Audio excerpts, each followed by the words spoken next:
Hello বন্ধুরা, আপনারা দেখছেন Bangla online tips YouTube channel. তো বন্ধুরা, আজকে একটা নতুন আপডেট নিয়ে চলে এসেছি। যাদের কাছে পুরনো এসসি এসটি ওবিসি সার্টিফিকেট আছে, তারা সেই সার্টিফিকেটটা অনলাইনে অ্যাপ্লিকেশন করে ডিজিটালাইজ করবেন কিভাবে, সেই নিয়ে বিস্তারিত জানাবো এই ভিডিওর মাধ্যমে, এবং ফর্ম ফিল আপের সম্পূর্ণ পদ্ধতি জানাবো এই ভিডিওতে। তো ভিডিওটা স্কিপ না করে প্রথম থেকে শেষ পর্যন্ত দেখতে থাকুন। আর আমাদের চ্যানেলে নতুন দর্শক হয়ে থাকলে চ্যানেলটি সাবস্ক্রাইব করে রাখবেন এবং পাশে থাকা বেল আইকন বাজিয়ে নোটিফিকেশন অপশনটি অন করতে ভুলবেন না।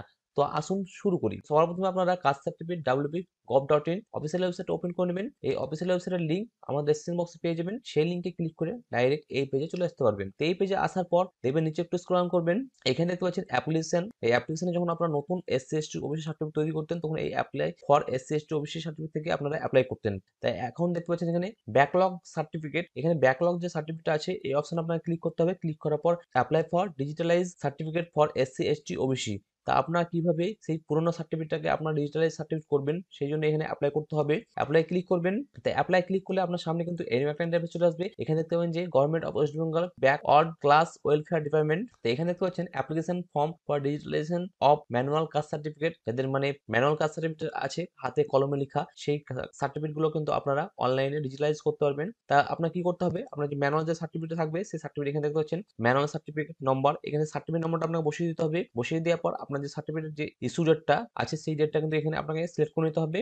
আপনি সার্টিফিকেট ইস্যু অথরিটি, কোথা থেকে আপনার সার্টিফিকেট ইস্যু হয়েছে সেই অথরিটিটা এখানে সিলেক্ট করে দিতে হবে। তারপরে এখানে আপনার কোন কাস্ট হিসাবে আছে সেই কাস্ট এখানে সিলেক্ট করে নেবেন। সিলেক্ট করে নেওয়ার পর আপনি এখানে দেখবেন যে আপনার যে সাব ক্যাটাগরি গুলো থাকবে কমিউনিটি, তো এখানে আপনার এস সেক হতে পারে, মন্ডল হতে পারে, যেগুলো আপনার থাকবে সেগুলো আপনি এখানে সিলেক্ট করে নেবেন। সিলেক্ট করে নেওয়ার পর আপনার রিলিজনটা এখানে সিলেক্ট করে নেবেন। আপনার যে ধর্ম যেটা আছে সেটা আপনি এখানে সিলেক্ট করে নেবেন। মুসলিম, হিন্দু যেটা আপনার হবে সেটা আপনি সিলেক্ট করে নেবেন। এখানে যে অ্যাপ্লিকেশন করছেন তার এখানে ফুল নামটা এখানে দিয়ে দিবেন। তারপর তার বাবার নামটা এখানে বসিয়ে দিবেন। তার ডেট অফ বার্থ যে আছে, জন্ম তারিখটা এখানে সিলেক্ট করে নেবেন। সিলেক্ট করে নেওয়ার পর তার জেন্ডারটা এখানে সিলেক্ট করে নেবেন। তারপরে তার আধার যে নম্বরটা আছে, আধার কার্ড নম্বর, সেই নম্বরটা এখানে বসিয়ে দিবেন। তারপর তার খাদ্য সাথী যে নম্বরটা থাকবে, সেই মানে রেশন কার্ড নম্বর, সেই নম্বরটা এখানে বসিয়ে দিবে। বসিয়ে দেবার তার ফোন নম্বরটা এখানে বসিয়ে দিবে।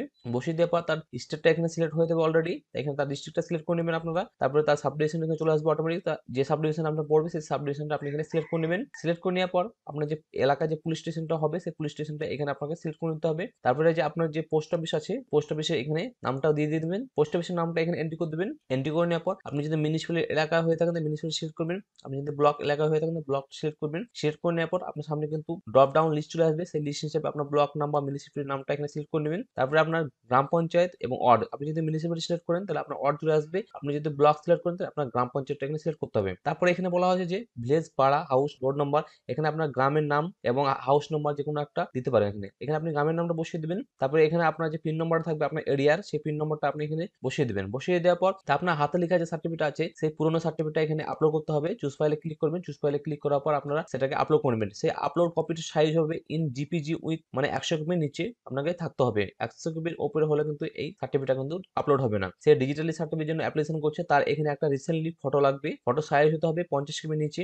তারপর এখানে চুজ ফাইলে ক্লিক করার পর এখানে ব্রাউজারে ক্লিক করবেন। ক্লিক করলে আপনি ফটোটা এখানে আপলোড করতে পারবেন। আপলোড করে নেওয়ার পর এখানে যে ক্যাপচা কোড দেখতে পাচ্ছেন, এখানে এই ক্যাপচা কোডটা আপনাকে দেখে দেখে এই ইন্টার ইয়ার ক্যাপচার এই অপশনে ক্লিক করে আপনার এন্ট্রি করতে হবে। এন্ট্রি করে নেওয়ার পর সাবমিট অপশনে ক্লিক করবেন। সাবমিট অপশনে ক্লিক করলে আপনার ফর্মটা সম্পূর্ণভাবে সাবমিট হয়ে যাবে। তো সাবমিট হয়ে যাওয়ার পর আপনারা আপনার স্ট্যাটাসটা কিভাবে দেখবেন, ফর্মটা যখন সাবমিট হয়ে যাবে সম্পূর্ণভাবে সাবমিট হয়ে যাওয়ার পর আপনার সামনে চলে আসবে অ্যাকনোলেজমেন্ট নম্বর। অ্যাকনোলেজমেন্ট যে রিসিপ্ট আছে সেটাকে আপনি এখানে ডাউনলোড করে নেবেন। ডাউনলোড করে নিয়ে আপনি সেটাকে প্রিন্ট আউট করে রাখবেন। আর যদি ডাউনলোড না হয় তাহলে আপনি এখানে যে নম্বরটা থাকবে সেই নম্বরটাকে সেটাকে আপনি কপি করে রেখে দেবেন। রেখে দেওয়ার পর আপনি পরবর্তীতে স্ট্যাটাসটা চেক করতে পারবেন। কিভাবে স্ট্যাটাস চেক করবেন সেটাও দেখে নিন। তো স্ট্যাটাস চেক করার জন্য এখানে ব্যাকলগ সার্টিফিকেট অপশনে ক্লিক করবেন। ক্লিক করার পর দেখবেন এখানে check application status for digitalization, এখানে সার্টিফিকেট ক্লিক করবেন। এখানে ক্লিক করার পরটা পেলেন যে অ্যাকনোলেজমেন্ট নম্বরটা পেলেন, সেই নম্বরটা কিন্তু আপনাকে এখানে এন্ট্রি করতে হবে। এন্ট্রি করে নেওয়ার পর সার্চে ক্লিক করবেন। তো সার্চে ক্লিক করলে আপনার সমস্ত ডিটেলস কিন্তু এখানে শো হয়ে যাবে। তো এখানে আপনার নামগুলো শো করবে, আপনার ডেট শো করবে, কপি অ্যাপ্লিকেশন করে সমস্ত কিছু শো করবে। আপনার স্ট্যাটাস কি আছে এই জায়গায় আপনার দেখাবে যে পেন্ডিং আছে বা ভেরিফাই হয়ে গেছে। যদি ভেরিফাই হয়ে যায় তাহলে আপনি সার্টিফিকেট পেয়ে যাবেন। আর পেন্ডিং থাকলে আপনাকে ওয়েট করতে হবে যতক্ষণ না ভেরিফাই হচ্ছে না। আপনি যখন পুরোনো সার্টিফিকেট থেকে ডিজিটাল সার্টিফিকেট করার জন্য অ্যাপ্লিকেশন করেছেন, তখন যদি কোনো ভুল করে থাকেন, এখানে যদি দেখতে পাচ্ছেন এডিট অ্যাপ্লিকেশন ফর ডিজিটালাইজ